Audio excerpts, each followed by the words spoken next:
Good morning, everyone, or afternoon. I apologize. Sophia, Jay, do you guys want to give them another minute to let everybody show up, or do we want to go ahead and get started? Sure, we I can wait another 30 seconds or a minute for the room to continue to fill in since we do know we've got about 20 people who pre-registered. Sounds great.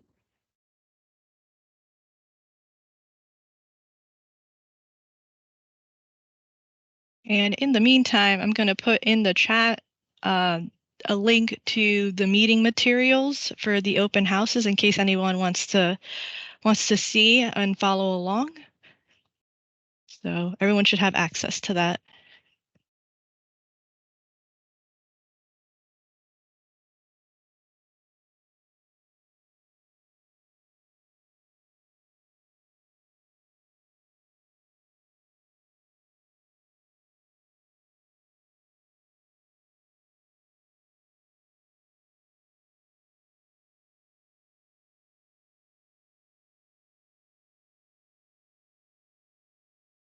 All right, I'm going to go ahead and get us started off. Thank you all so much for joining us. This is the Palm River Progress Village Community Plan update, our public meeting scheduled for virtual. Please note that this meeting is being recorded. Before we get started, we do have a couple of housekeeping items to note. First thing is please hold your questions until the end of the presentation. We will have a Q&A session. During that Q&A session, you will be able to toggle between the slides. So if you have a question specifically related to a slide, you are welcome to toggle that to your on your own screen so that you know which slide you are referencing. You can also add closed captioning to your screen. So if you follow some of the prompts here that we have shown on this slide, you can add closed captioning to your screen. You can also change your view to high contrast, as well as translate the slides into another language if you choose. You can find these settings in the top ribbon under the More button beside Apps. And with that, I will go ahead and turn this over to Sophia and Jay. And again, thank you all for coming to today's meeting. Hey, thanks, Bren, and welcome everybody to the Palm River Progress Village Community Plan meeting.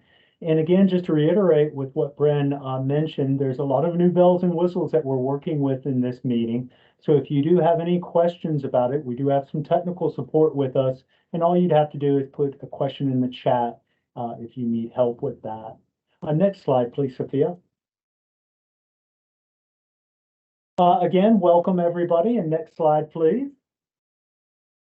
So this is our third meeting that we've had. We actually had some successful meetings out in the Palm River Progress Village community on Saturday and on Monday at the Emmanuel P. Johnson facility. What we're going to do today is we're going to continue that conversation with you. We're going to go over just a little bit about what community planning is and why it's important to Hillsborough County.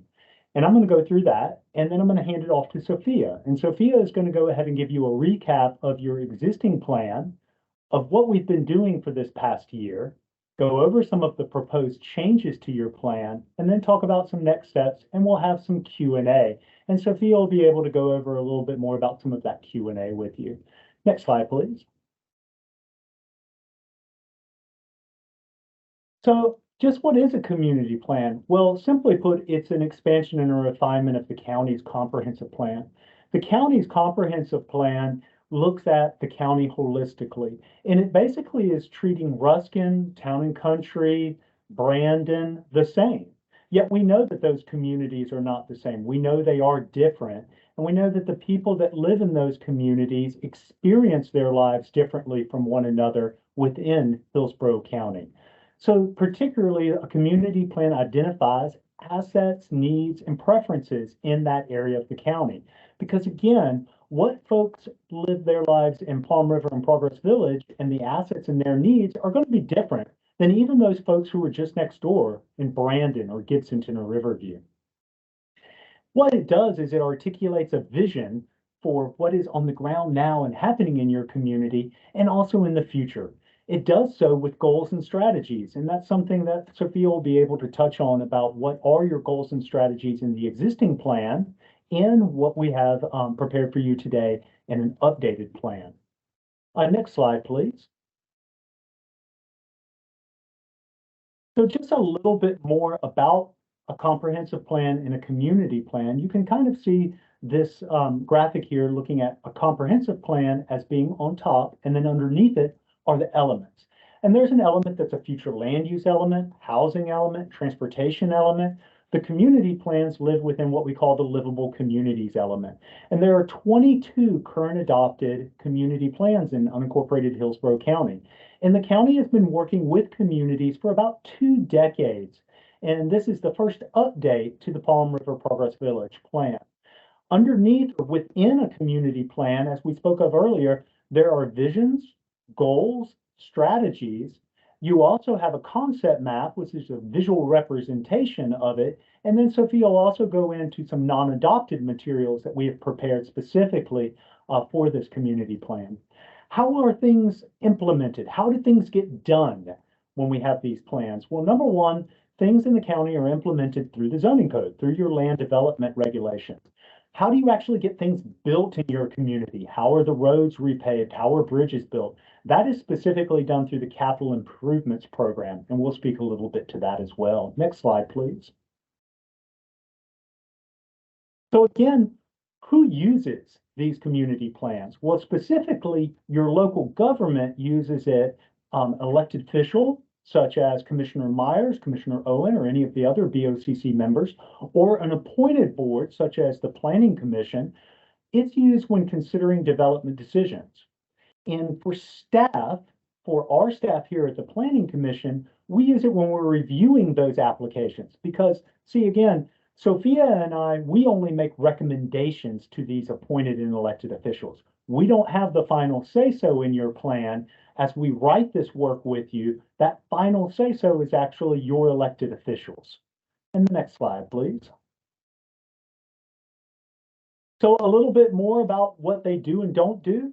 So what it does not do, it does not allocate funds for infrastructure projects. That is specifically done through the capital improvements program, and that's a 5-year plan. Those 5-year plans, they'll show everything from repaving roads to stormwater improvements to park improvements, a variety of different things that are basically the bread and butter of what it means to actually provide services to Hillsborough County. What we always like to say is that we end up with a very large pen for policy. We're writing policy for the folks in Hillsborough County, but we don't have a checkbook that we can actually use that pen on. That is something that is handled by the Board of County Commissioners as they allocate funds annually in their budgeting. And also by design, plans don't generally change a property's land use or zoning. We did not go through this process and look at properties and say this should actually change from residential to industrial or industrial to residential. Now, there is something outside of this process that is occurring right now. The future land use element for all of unincorporated Hillsborough County is being updated while we've actually been working on the Palm River Progress Village plan.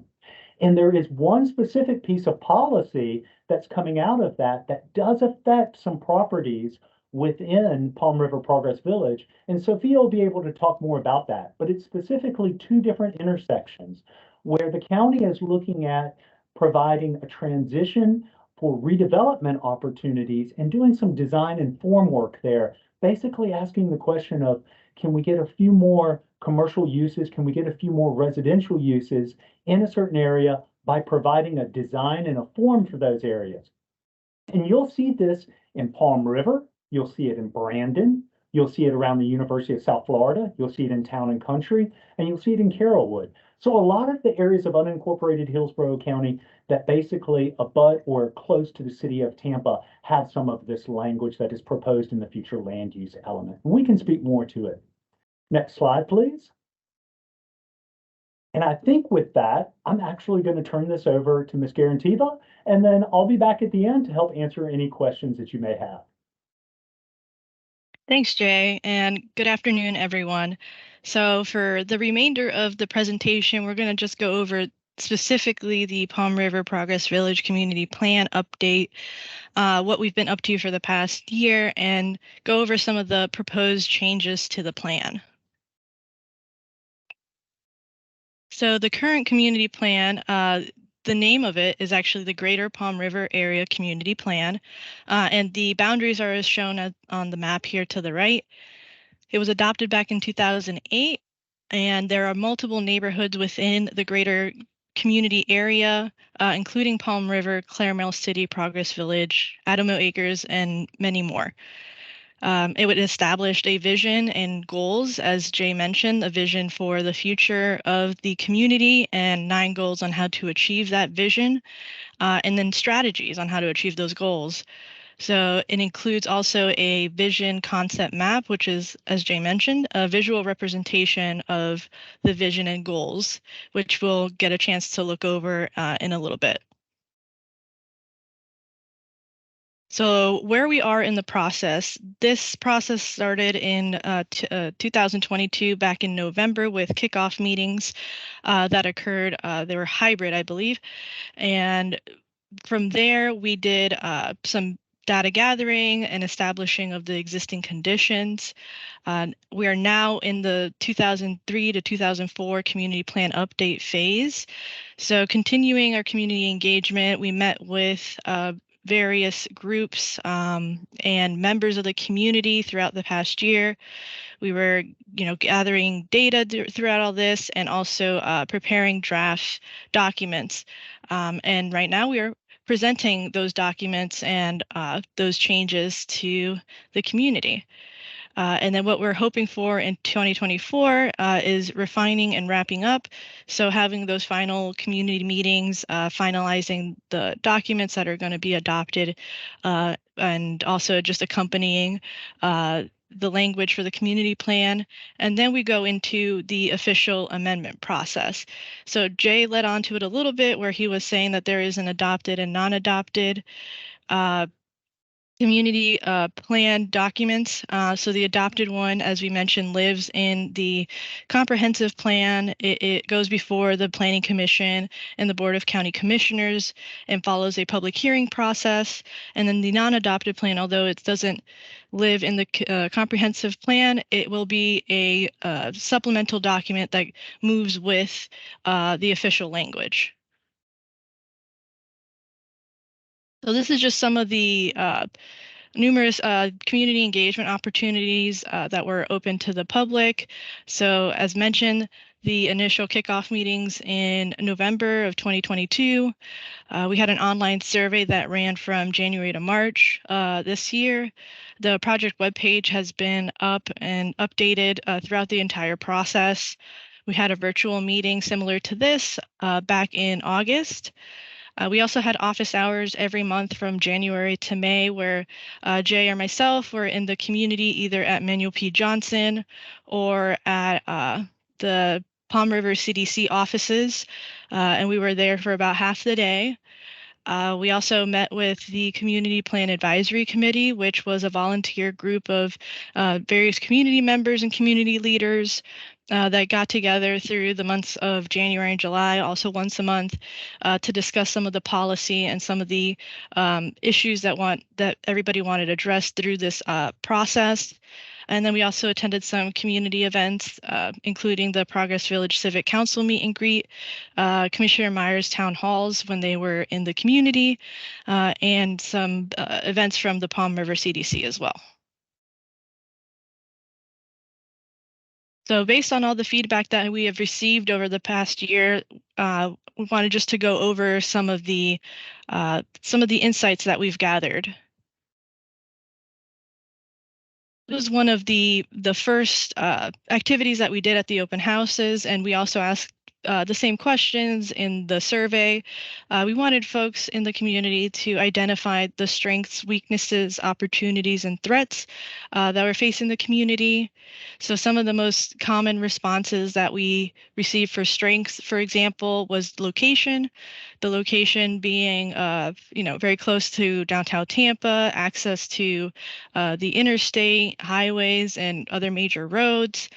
diversity of the community, individuality of the neighborhoods, long-term community members, the affordable homes and lots for middle-income families, and the small businesses that exist in the community.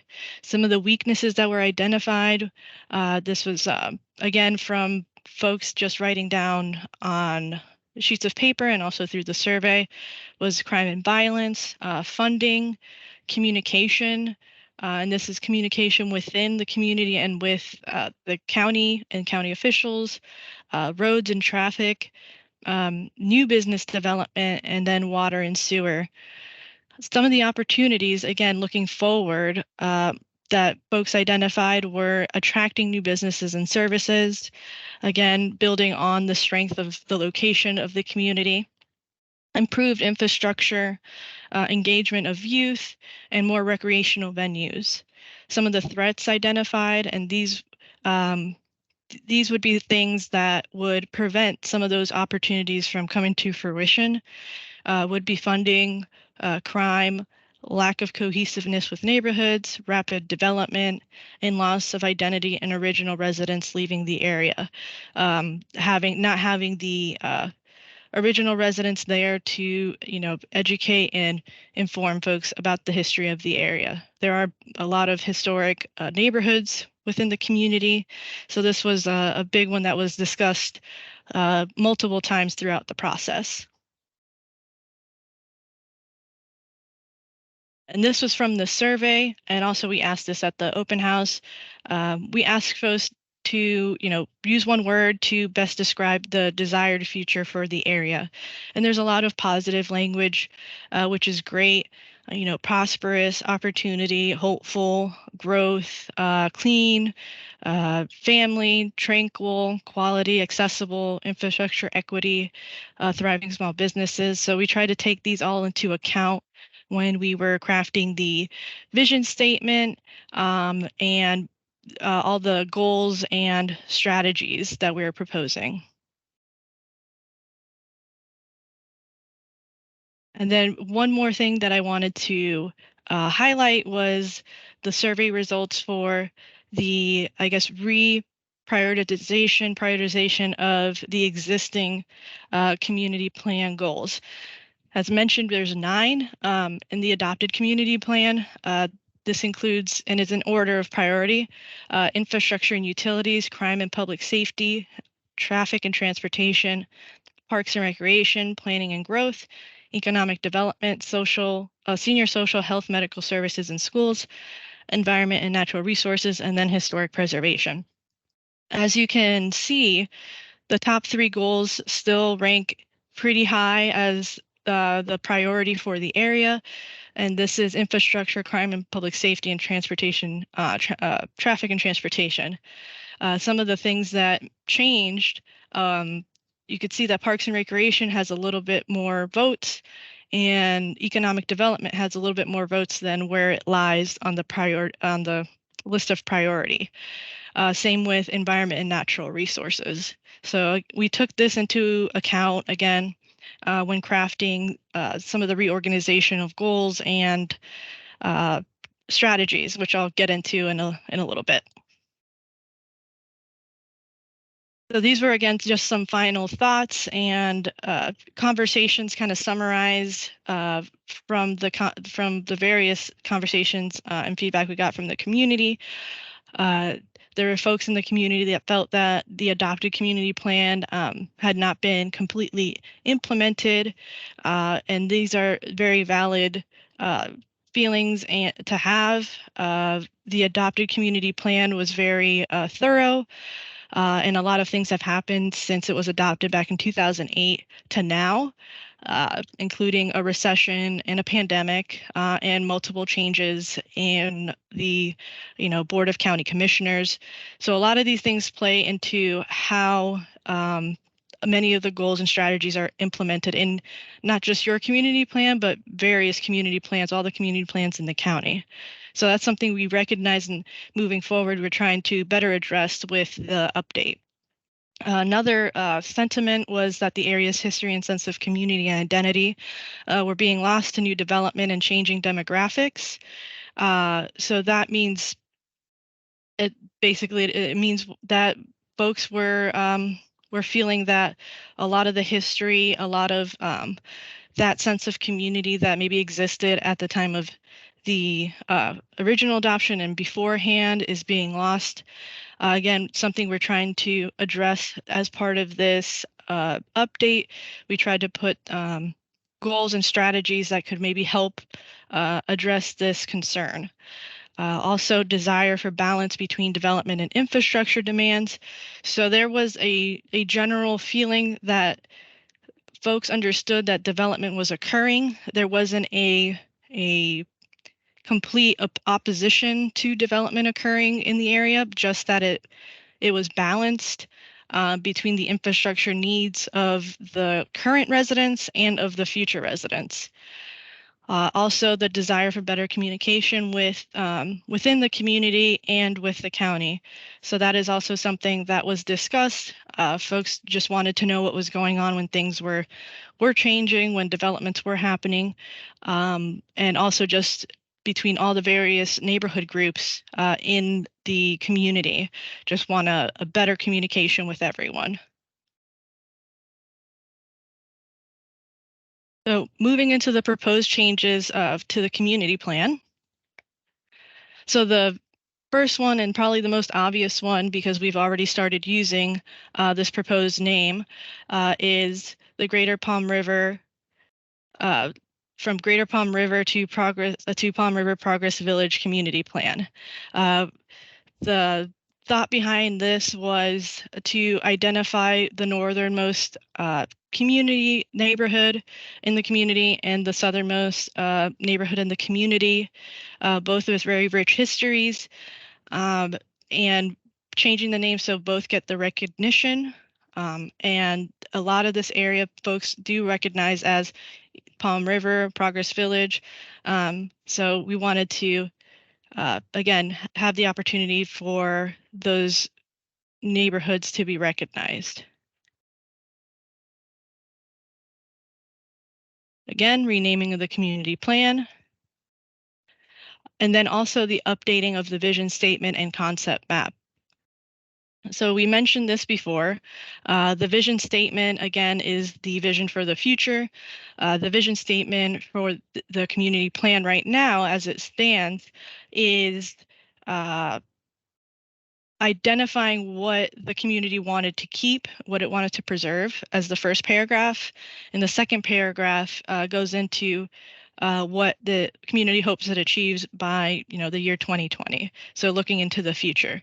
So we carried over a good amount of the essence of this vision statement, but when we were again speaking with the CPAC and folks throughout the community, that it was a bit lengthy, and they understood that maybe being a little bit more concise and to the point would be better. We took that again into consideration, and we crafted a shorter vision statement, but we still feel that it captures a lot of the major points. I'm not going to leave it on for too long. We do have all this information on our website in case you wanted to take a look at all the language. Should have mentioned that before, but all the language, proposed language, is on our website for you to take your time to look through.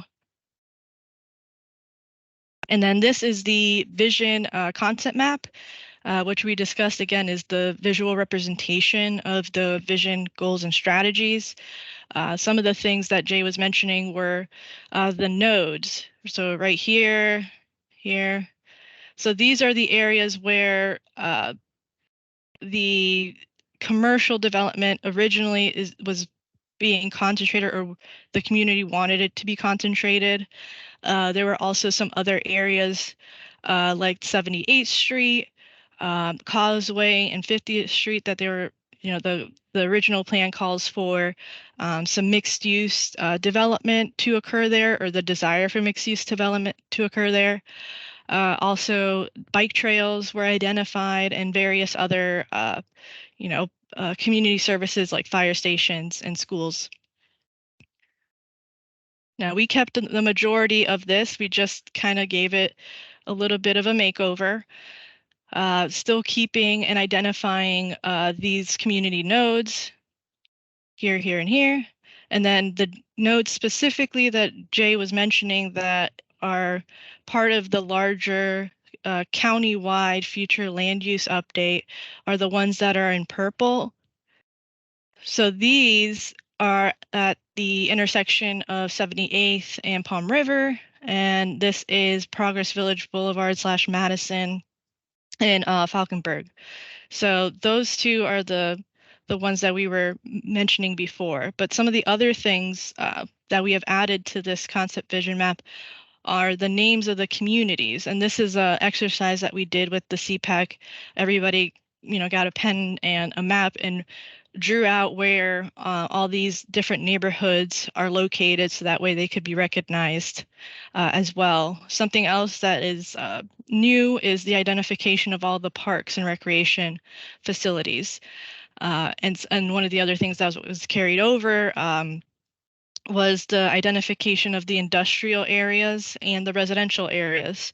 So a lot of good information on here that is part of the adopted language. Third, so this was another big change, was combining the related goals to focus efforts. So as you can see, again, the original 9 goals that are adopted in the current community plan. So we took these and we tried to find which goals were most related to each other, so that way the strategies can be better implemented down the line. So from the 9 goals, we came up with 5 goals. So these 5 goals include balancing the growth of the built environment, create and maintain a safe and secure community, foster community character and identity, support diverse economic growth, protect and maintain natural and open spaces. So to provide a little bit more background, so the balancing of the growth of the built environment, this is where all the strategies for water and sewer expansion, truck routes, improving mobility, transportation, regulation, planning, zoning, and land development will be housed. Since all of these are very closely related and impact each other in terms of how it's implemented and when, we thought it would be best to put them all in one goal. With create and maintain a safe and secure community, continuing the sheriff outreach programs, which are called for in the original and the adopted plan, just moving those strategies over, moving the strategies over about code enforcement, also adding some strategies about road safety and neighborhood through design, safety through neighborhood and through neighborhood design. So some things just, again, trying to categorize them in these specific goals and trying to cross-coordinate a little bit better. Foster community character and identity. These are where the historic preservation strategies are. So everything that was under that historic preservation goal, we moved here. There were a few strategies throughout the adopted community plan that called for certain communication and education opportunities being implemented. Those are also in this goal, as well as utilizing community resources. So certain grant opportunities, also ways to achieve that are in this goal. The 4th goal, support economic growth.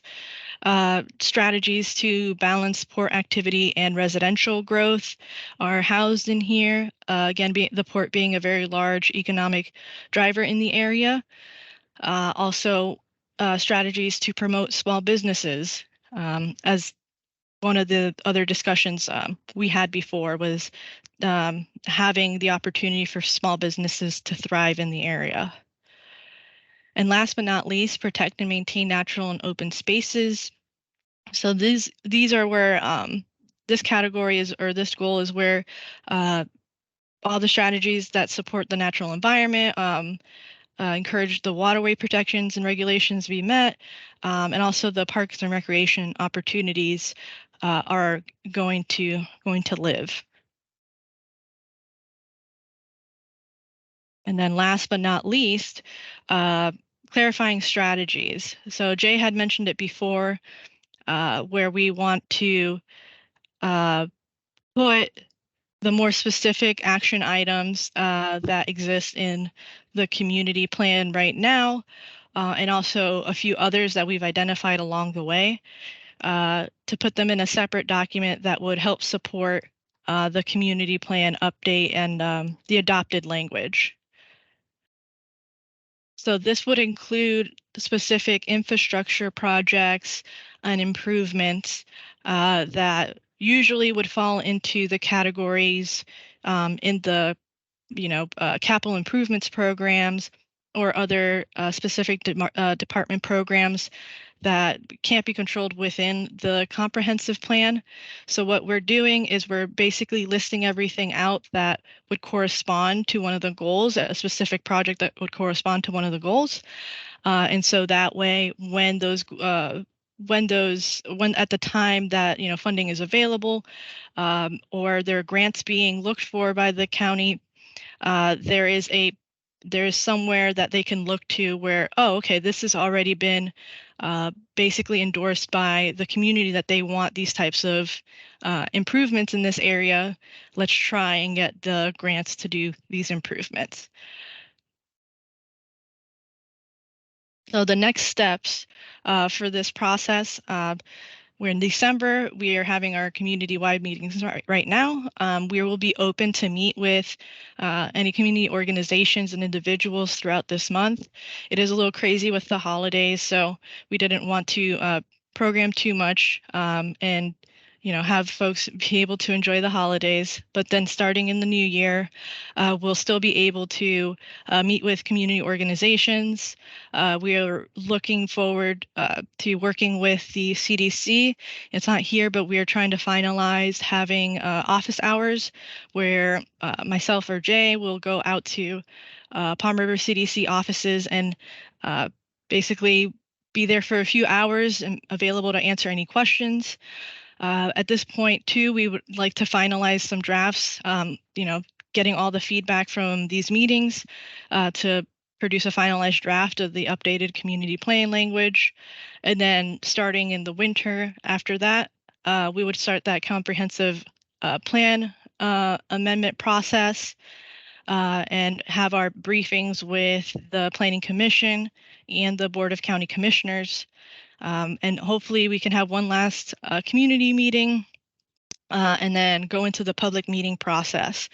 And throughout that process, I do want to highlight that it's not the last time that you'll be able to provide comments.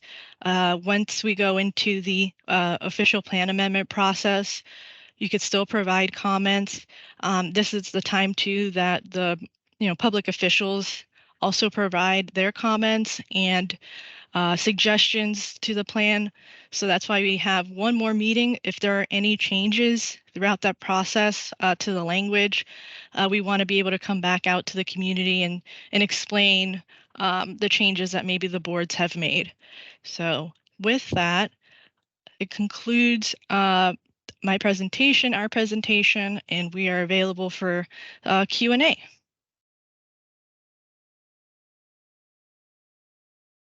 Thanks, Sophia.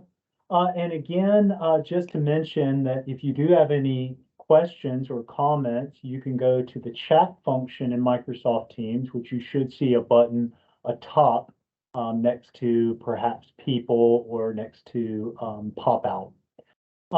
We have received a couple of questions and I've answered one of them, and I was in the middle of typing for the other one, so I can go ahead and just mention it. The first one was basically wanting to know about how many people have actually provided feedback. And we have had a couple of hundred people either attending our community meetings, working through surveys, providing us comments online, talking with Sophia during her office hours she mentioned, folks that we actually met while we were working with, or had been invited to the Progress Village Civic Association's events. So again, throughout the year that we've been down there, a couple of hundred people. Today, we've got about 10 people online who are, we assume, from the community or interested parties who are not staff. We had about 40 people Monday night in the community, and we had about 10 on Saturday morning. So you can see through the process as we slowly ramp our way up, getting more and more input on these projects as we work with the community. The other question well, let me stop right there and just ask Sophia, did you have anything you wanted to add to that about the public engagement that we've been doing with folks down there? Oh, nope, I think you handled it perfectly. Thanks. Sure. The other question that somebody asked talks about basically some of the environmental conditions that are down there. One of them very much so about, living in the shadow of Mosaic, in the shadow of the port. And yes, that is definitely something that was on the minds of folks who came and spoke to us. Why wouldn't it be? It's been there as long as the community has been there, the port has been there. The two of them pretty much are married at the hip. It is something obviously that is looked at. One of the things is the community plan has and continues to discourage the movement of industrial uses further to the east. There is an area that is industrial today. It will continue to be industrial tomorrow, and you can see that on the future land use. The issue with the actual mosaic in the gyp stacks, obviously that is something that is always of a concern for flooding. And it is something that Mosaic, and just like other users in the port, must go through the regulations, not just by the county, but also for the state and for federal regulations. So there's a lot of regulations, and it's on those regulators to make sure that they are kept up to what they should be, so that when there are storms that come through, they can hold back those waters. So but again, it is something that is certainly mentioned in the plan about that this community is in the shadow of the port and some of those issues. Anything to add to that, Sophia? Just that I think the second part of that question, if there were any other concerns from the public, and especially at our meeting on Monday, there were concerns brought up. So everybody is well aware of the situation, and it is a concern amongst the community. And what we can do is we could always go back into the environmental section and look at that language and see if there's any way we can maybe strengthen it, or call for some cross collaboration in some spots. So that's something also we can do, is take a look at that as well. So another question that we got, are there any specific plans for school bus stops? This plan does not specifically go into that kind of detail. Does it look at increasing safety around schools? 100%. And that was actually in your former plan, or your current plan that's being updated. That was also something that was spoke of to that. And it was one of the things that was implemented in that plan about intersection improvements. Obviously, the school district of Hillsborough County is a separate entity unto itself from the Board of County Commissioners. The Board of County Commissioners are the entity that asked for this plan to be updated. So while the school safety and making sure that it is mobility around schools is paramount, is something that we speak to, and we look to inform that. It is the other side of the equation, the school district of Hillsborough County, that also needs to be brought into that conversation. Sophia, anything for that? No, I think you handled that one well. Thanks. Well, Sophia, do you want to take a crack at the next one? Let me see. It's actually, I'm sorry, it's actually just somebody who is letting us know that there's an environmental think tank downtown Saturday at 11 a.m. till 3. All are invited. Walter Smith, an environmental engineer, will be presenting. Well, thank you very much for that, Dave. That's actually wonderful to know about some of the great activities that are around town.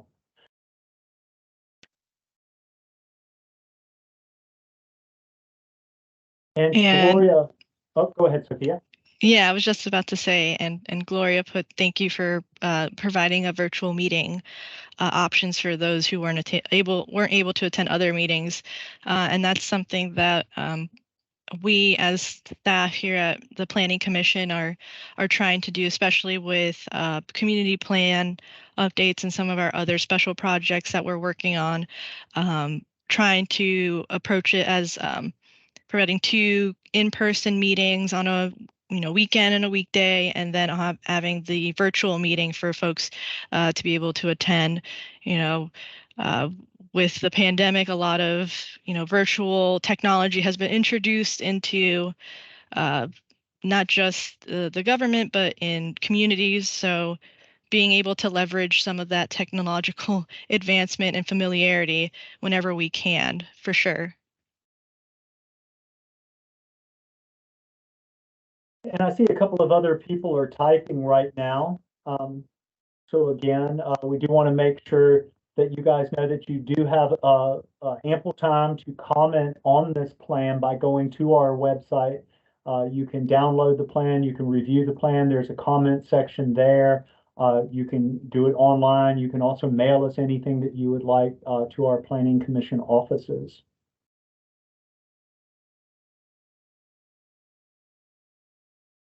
All right, well, thank you both very much. And yes, Congresswoman Kathy Castor has been very interested in this community. We do know that Hillsborough County has received some federal grants that are looking to do some sustainability projects, particularly with stormwater and some other issues there in the area. I'm sure that there'll be more for that in the future.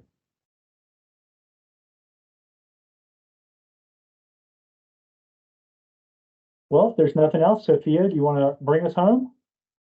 Sure. Just want to thank everyone again for taking the time to attend this virtual meeting. It is being recorded, so we'll have the recording up on our website within the next couple of days. Also, again, everything is on our website. That is the main source of information. We put all of again, recordings of meetings, handouts, drafts of documents on there, and all the ways you can communicate with us are also, identified on the website.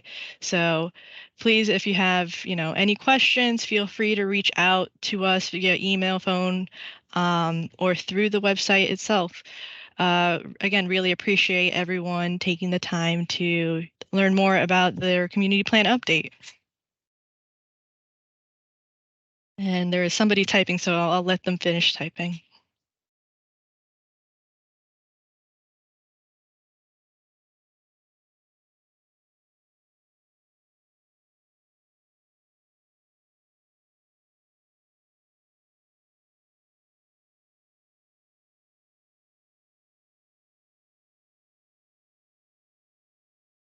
Well, thank you, Dave. Appreciate it.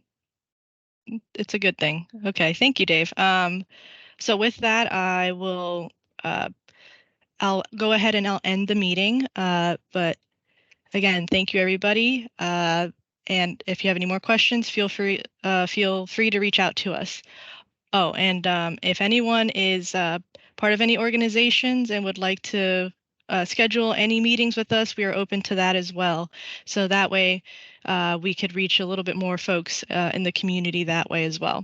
So, all right, have a great afternoon, everyone. Thank you. Thank you, everyone. Bye-bye.